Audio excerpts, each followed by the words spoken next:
আমাৰ লৈ আহিছো এটা গুৰুত্বপূৰ্ণ খবৰ এবাৰ উজনিত চলা মিয়া বিৰোধী অভিযানৰ বিৰুদ্ধে গৰিহণা দিছে মুছাই তীব্ৰ হুংকাৰ প্ৰদান কৰিছে মুছলমান হোৱাৰ কাৰণে যি অত্যাচাৰ কৰা হৈছে হেয়া কোনোপধ্যে গ্ৰহণ কৰা নহয় আৰু উজনিৰ দল সংগঠনক এই ধৰণৰ কাণ্ড কৰিবলৈ কোনে সাহস দিছে বা কোনে দায়িত্ব দিছে বুলি প্ৰশ্ন উত্থাপন কৰিছে মুছাই আৰু এনেদৰে যদি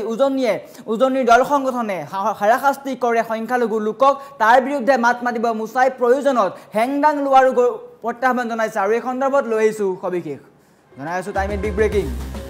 মিয়া বিচাৰি অভিযান চলোৱাৰ অধিকাৰ নাই উজনিৰ দল সংগঠনৰ তীব্ৰ গৰিহণা প্ৰদান কৰিছে মুছাই মিয়া বিচাৰি অভিযান চলোৱাৰ অধিকাৰ নাই মিয়া নিজৰ নিৰাপত্তাৰ কাৰণে ৰাজপথত নামিবলৈ সাজু আছে মিয়াই বা মুছলমান লোকে নিজৰ কাৰণে ৰাজপথ পৰ্যন্ত নামিব উজনিত চলা মিয়া বিৰোধী অভিযানৰ তীব্ৰ গৰিহণা মুছাৰ তীব্ৰ গৰিহণা প্ৰদান কৰিছে মুছলমানক অত্যাচাৰ কৰাৰ অধিকাৰ কোনে দিলে প্ৰশ্ন উত্থাপন কৰিছে মুছলমানক হাৰাশাস্তি কৰাৰ অধিকাৰ কোনে দিলে তেওঁলোকৰ ব্যৱসায় বাণিজ্য কৰাৰ অধিকাৰ আছে যাৰ বাবে তেওঁলোক নামনি অসমৰা উজনিলৈ গৈছে আৰু তেওঁলোকক ডেডলাইন বান্ধি দিয়াৰ অধিকাৰ কোনে দিলে মিয়াক বা মুছলমান লোকক ডেডলাইন বান্ধি দিয়াৰ অধিকাৰ একাংশ দল সংগঠনক কোনে দিলে একাংশ দল সংগঠনৰ বাবে অসম অস্থিৰ হৈছে অসমত এই ধৰণৰ বাতাবৰণৰ সৃষ্টি হৈছে এওঁলোকৰ বহিৰাজ্যৰ পৰা অহা বিহাৰী মাৰোৱাৰী অন্যান্য লোকক খেদাৰ সাহস নাই যাৰ বাবে তেওঁলোকে মিয়াৰ প্ৰশ্ৰয় লৈছে আমাক জুকাই নলব স্পষ্টকৈ প্ৰত্যাহ্বান দিছে আমাক জুকাই নলব আমিও নিজৰ নিৰাপত্তাৰ কাৰণে যিকোনো পদক্ষেপ ল'বলৈ সাজু যিকোনো পদক্ষেপ ল'ম আপোনালোকৰ দৰে আমিও হেংদাং ল'ব জানো ডাঙৰ মন্তব্য প্ৰকাশ কৰিছে উজনি অসমৰ খিলঞ্জীয়া লোকক কৈছে দল সংগঠনে কৈছে আমিও আপোনালোকৰ কাৰণে হেংদাং ল'ব জানো বুলি কৈছে এনেকৈ অত্যাচাৰ কৰিলে হাত সাবতি বহি নাথাকো আমাক শান্তিত থাকিব দিয়ক অন্যথা ৰাজপথত নামিব সংখ্যালঘু লোক ওলাই আহিব প্ৰস্তুত আছে ইতিমধ্যে সাজু আছে ৰাজপথত ওলাবলৈ যিয়ে অত্যাচাৰ কৰা হৈছে সেয়া গ্ৰহণযোগ্য নহয় মিয়া বিচৰা অভিযানৰ বিৰুদ্ধে মুছলিম ছাত্ৰ সন্থাৰ ক্ষোভ প্ৰকাশ কৰিছে ডাঙৰ খবৰ আহি পৰিছে ডাঙৰ মন্তব্য আগবঢ়াইছে আজিৰ দিনটোত এই ধৰণে উজনিৰ প্ৰান্তে মিয়া বিচাৰি অভিযান চলাইছিলে আৰু তাৰ পিছতেই খৰব হৈছে একাংশ সংখ্যালঘু দল সংগঠন এইবাৰ মুছাই তীব্ৰ প্ৰত্যাহ্বান জনাইছে উজনিৰ দল সংগঠনক মিয়া বিচাৰি অভিযান চলোৱাৰ অধিকাৰ উজনিৰ দল সংগঠনৰ নাই আমিও নিজৰ নিৰাপত্তাৰ কাৰণে ৰাজপথত নামিবলৈ সাজু আছো স্পষ্টকৈ কৈছে আৰু ডাঙৰ মন্তব্য আগবঢ়াইছে যে আপোনালোকৰ দৰে আমিও হেংদাং ল'ব জানো গতিকে আমাক জুকাই নলব আমি নিজৰ নিৰাপত্তাৰ কাৰণে হেংদাং পৰ্যন্ত ল'বলৈ সাজু আছো বুলি উল্লেখ কৰিছে প্ৰয়োজনত ৰাজপথ কপাব আন্দোলন কৰিব নিজৰ নিৰাপত্তাৰ কাৰণে নিজৰ অধিকাৰৰ কাৰণে প্ৰতিবাদ কৰিব বুলি স্পষ্টকৈ উল্লেখ কৰিছে মুছাই আৰু শেহতীয়াকৈ ৰাজ্যৰ বিভিন্ন প্ৰান্তত উজনিৰ বিভিন্ন প্ৰান্তত মিয়া বিচাৰি অভিযান চলা দেখিবলৈ পোৱা গৈছিলে মিয়া বিৰোধী অভিযান তীব্ৰতৰ হৈ উঠিছিলে মিয়াৰ বিৰুদ্ধে একাংশ দল সংগঠন ওলাই আহিছিলে ডেডলাইন বান্ধি দিছিলে গোলাঘাটত শিৱসাগৰত উজনি অসমৰ বিভিন্ন জিলাত মিয়া বিৰোধী অভিযান আজি চলিছিলে তাৰ পিছতেই একাংশ সংখ্যালঘু দল সংগঠনে ইয়াৰ বিৰোধিতা কৰিছে ABMSU আমচুকে ধৰি এইবাৰ মুছলিম ছাত্ৰ সন্থা গৰজিছে উজনিৰ দল সংগঠনৰ বিৰুদ্ধে এইবাৰ প্ৰত্যাহ্বান জনাইছে মুছাই আমাক শান্তিত থাকিবলৈ দিয়ক আমাক ভালদৰে থাকিবলৈ দিয়ক আমাক এইদৰে অত্যাচাৰ কৰি হাৰাশাস্তি কৰি নাথাকিব যদিহে এনেদৰে আমাক অশান্তি কৰি থাকে বা এনেদৰে আমাক হাৰাশাস্তি কৰে তেন্তে আমিও ইয়াৰ যোগ্য প্ৰত্যুত্তৰ দিব জানো এটা বৃহৎ মন্তব্য আগবঢ়াইছে এটা লাইন আমিও হেংদাং ল'ব জানো বুলি কৈছে প্ৰয়োজনত আমি হেংদাং ল'ম ৰাজপথত নামি এলাম কিন্তু এনেদৰে মুছলমান লোকক টাৰ্গেট কৰা কথা কোনোপধ্যে গ্ৰহণযোগ্য নহয় উজনি অসমৰ দল সংগঠনক এই ধৰণৰ কাণ্ড কৰিবলৈ কোনে সাহস দিছে বা কোনে অধিকাৰ দিছে প্ৰশ্ন উত্থাপন কৰিছে এই ক্ষেত্ৰত অসম আৰক্ষী ক'ত অসমত আইন কানুন নাই নেকি বুলি প্ৰশ্ন উত্থাপন কৰিছে এখন গণতান্ত্ৰিক দেশত এখন সংবিধান থকা দেশত এই ধৰণৰ কাণ্ড গ্ৰহণযোগ্য নহয় ইয়াৰ তীব্ৰ বিৰোধিতা কৰিছে মুছাই আৰু এনেদৰে যদি সংখ্যালঘু লোকক অত্যাচাৰ কৰা হয় ৰাজপথতে ধৰি ৰাস্তাইদি যাওঁতেও গাড়ীয়েদি যাওঁতেও বজাৰ কৰোঁতেও যদি সংখ্যালঘু লোকক টাৰ্গেট কৰা হয় এই ক্ষেত্ৰত কিন্তু মনে মনে বহি নাথাকে মুছলমান ছাত্ৰ সন্থা মুছলিম ছাত্ৰ সন্থাই তীব্ৰ ভাষাৰে গৰিহণা দিছে এই কাৰ্যক এই ধৰণৰ কাণ্ড ৰাজ্যৰ কাৰণে অশুভনীয় ইয়াৰ ফলত ৰাজ্য অস্থিৰ হৈ পৰিব আৰু মুছলমান লোক নিজৰ নিৰাপত্তাৰ কাৰণে হেংদাং পৰ্যন্ত ল'বলৈ সাজু আছো বুলি উল্লেখ কৰিছে পূৰ্ণ প্ৰস্তুতি হৈ আছে এনেদৰে যদি আমাক অশান্ত কৰি থাকে আমাক ইয়াত যদি ভালদৰে থাকিবলৈ নিদিয়ে শান্তিত থাকিবলৈ নিদিয়ে তেন্তে আমি ইয়াৰ তীব্ৰ প্ৰতিবাদ কৰিম প্ৰয়োজনত ৰাজপথত নামিম আমি প্ৰস্তুত আছো হুংকাৰ প্ৰদান কৰিছে প্ৰস্তুত আছে মুছলিম ছাত্ৰ সন্থাকে ধৰি ৰাজ্যৰ শ শ সংখ্যালঘু লোক বা মুছলমান লোক যদিহে খিলঞ্জীয়া লোকৰ স্বাৰ্থত এইসমূহ কাম কৰিছে তেন্তে কেৱল মাত্ৰ মুছলমান হোৱাৰ কাৰণে তেওঁলোকক কিয় হাৰাশাস্তি কৰা হৈছে মুছলমান লোকো খিলঞ্জীয়া লোক কেৱল মাত্ৰ মুছলমান হোৱাৰ কাৰণে তেওঁলোক খিলঞ্জীয়া নহয় বুলি ক'ব নোৱাৰে স্পষ্টকৈ কৈছে আৰু পোনপটীয়াকৈ হুংকাৰ প্ৰদান কৰিছে যি এই উজনিত মিয়া বিৰোধী অভিযান চলিছে সেয়া গ্ৰহণযোগ্য নহয় যদি কিবা আপোনালোকৰ অসুবিধা আছে তেন্তে আইনৰ জৰিয়তে যাওক তেওঁলোকৰ আধাৰ কাৰ্ড আছে জন্মৰ প্ৰমাণপত্ৰ আছে যদি আছে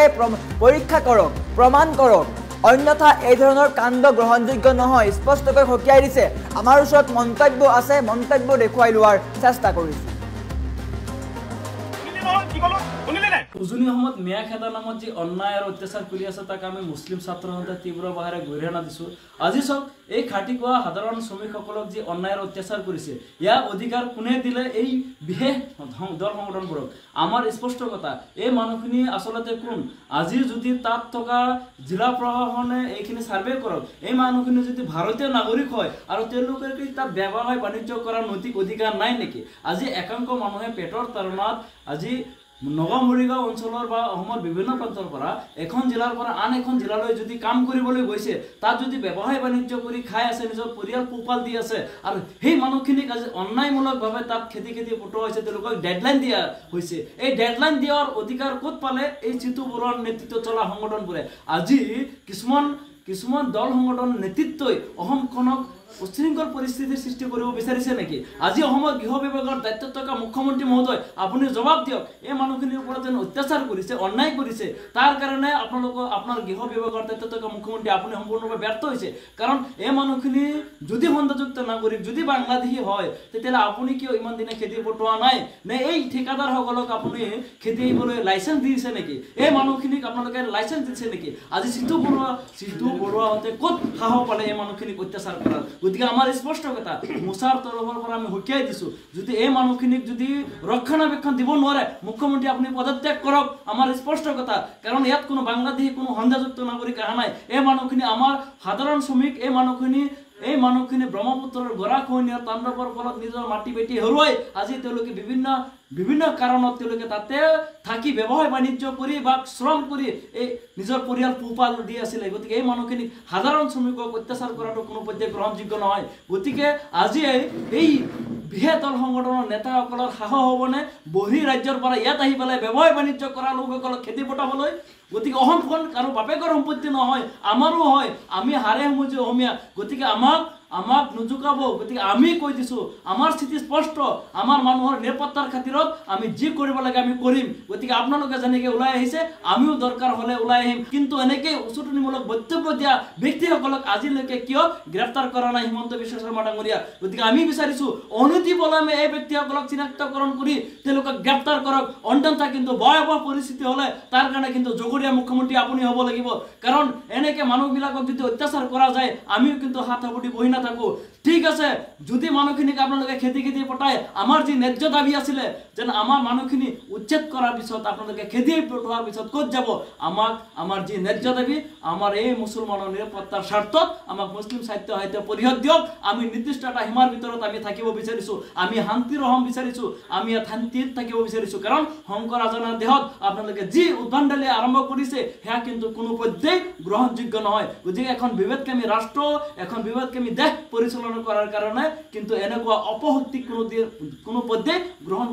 গ্ৰহণ নকৰে মুছাই গতিকে আমি সকীয়াই দিছো আমাৰ যি দাবী পালন কৰক অন্যথা আমাৰ মানুহৰ যি ওপৰত যি অত্যাচাৰ কৰি আছে তাৰ বিৰুদ্ধে কিন্তু আমিও কিন্তু ওলাই আহিবলৈ প্ৰস্তুত উজনি অসমত মিয়া খেদা নামত যি অন্যায় আৰু অত্যাচাৰ কৰি আছে তাক আমি মুছলিম ছাত্ৰ সন্থাই তীব্ৰ ভাষাৰে গৰিহণা দিছো আজি চাওক এই খাটি কোৱা সাধাৰণ শ্ৰমিকসকলক যি অন্যায় আৰু অত্যাচাৰ কৰিছে ইয়াৰ অধিকাৰ কোনে দিলে এই বিশেষ দল সংগঠনবোৰক আমাৰ স্পষ্ট কথা এই মানুহখিনি আচলতে কোন আজি যদি তাত থকা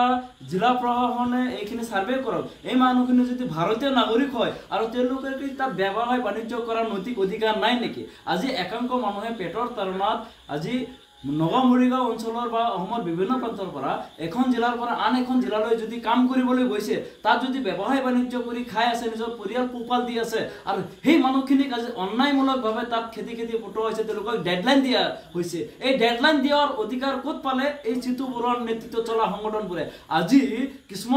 কিছুমান দল সংগঠনৰ নেতৃত্বই অসমখনক উশৃংখল পৰিস্থিতিৰ সৃষ্টি কৰিব বিচাৰিছে নেকি? আজি অসমৰ গৃহ বিভাগৰ দায়িত্বত থকা মুখ্যমন্ত্ৰী মহোদয়, আপুনি জবাব দিয়ক। এই মানুহখিনিৰ ওপৰত যেন অত্যাচাৰ কৰিছে, অন্যায় কৰিছে, তাৰ কাৰণে আপোনাৰ গৃহ বিভাগৰ দায়িত্বত থকা মুখ্যমন্ত্ৰী আপুনি সম্পূৰ্ণৰূপে ব্যৰ্থ হৈছে। কাৰণ এই মানুহখিনি যদি সন্দেহযুক্ত নাগৰিক, যদি বাংলাদেশী হয়, তেতিয়াহ'লে আপুনি কিয় ইমান দিনে খেদি পঠোৱা নাই? নে এই ঠিকাদাৰসকলক আপুনি খেদি আহিবলৈ লাইচেঞ্চ দিছে নেকি? এই মানুহখিনিক আপোনালোকে লাইচেঞ্চ দিছে নেকি? আজি জিতু বৰুৱাহঁতে ক'ত সাহস পালে এই মানুহখিনিক অত্যাচাৰ কৰাৰ? গতিকে আমাৰ স্পষ্ট কথা, মোচাৰ তৰফৰ পৰা আমি সকীয়াই দিছো, যদি এই মানুহখিনিক যদি ৰক্ষণাবেক্ষণ দিব নোৱাৰে, মুখ্যমন্ত্ৰী আপুনি পদত্যাগ কৰক। আমাৰ স্পষ্ট কথা, কাৰণ ইয়াত কোনো বাংলাদেশী কোনো সন্দেহযুক্ত নাগৰিক অহা নাই। এই মানুহখিনি আমাৰ সাধাৰণ শ্ৰমিক। এই মানুহখিনি ব্ৰহ্মপুত্ৰৰ গৰাখহনীয়া তাণ্ডৱৰ ফলত নিজৰ মাটি বেটি হেৰুৱাই আজি তেওঁলোকে বিভিন্ন কাৰণত তেওঁলোকে তাতে থাকি ব্যৱসায় বাণিজ্য কৰি বা শ্ৰম কৰি এই নিজৰ পৰিয়াল পোহপাল দি আছিলে। গতিকে এই মানুহখিনিক সাধাৰণ শ্ৰমিকক অত্যাচাৰ কৰাটো কোনো পৰ্যায়ে গ্ৰহণযোগ্য নহয়। গতিকে আজি এই বৃহৎ দল সংগঠনৰ নেতাসকলৰ সাহস হ'বনে বহিৰ ৰাজ্যৰ পৰা ইয়াত আহি পেলাই ব্যৱসায় বাণিজ্য কৰা লোকসকলক খেদি পঠাবলৈ? গতিকে অসমখন কাৰো বাপেকৰ সম্পত্তি নহয়, আমাৰো হয়। আমি হাৰে সমজি অসমীয়া, গতিকে আমাক নুজুকাব। গতিকে আমি কৈ দিছো, আমাৰ স্থিতি স্পষ্ট। আমাৰ মানুহৰ নিৰাপত্তাৰ খাতিৰত আমি যি কৰিব লাগে আমি কৰিম। গতিকে আপোনালোকে যেনেকৈ ওলাই আহিছে, আমিও দৰকাৰ হ'লে ওলাই আহিম। কিন্তু এনেকৈ উচতনিমূলক বক্তব্য দিয়া ব্যক্তিসকলক আজিলৈকে কিয় গ্ৰেপ্তাৰ কৰা নাই হিমন্ত বিশ্ব শৰ্মা ডাঙৰীয়া? গতিকে আমি বিচাৰিছো অনতি পলমে এই ব্যক্তিসকলক চিনাক্তকৰণ কৰি তেওঁলোকক গ্ৰেপ্তাৰ কৰক। অন্যথা কিন্তু ভয়াৱহ পৰিস্থিতি হ'লে তাৰ কাৰণে কিন্তু জগৰীয়া মুখ্যমন্ত্ৰী আপুনি হ'ব লাগিব। কাৰণ এনেকৈ মানুহবিলাকক যদি অত্যাচাৰ কৰা যায়, আমিও কিন্তু হাত সাবটি বহি নাথাকো। ঠিক আছে, যদি মানুহখিনিক আপোনালোকে খেদি পঠায়, আমাৰ যি ন্যায্য দাবী আছিলে যেন আমাৰ মানুহখিনি উচ্ছেদ কৰাৰ পিছত আপোনালোকে খেদি পঠোৱাৰ পিছত ক'ত যাব?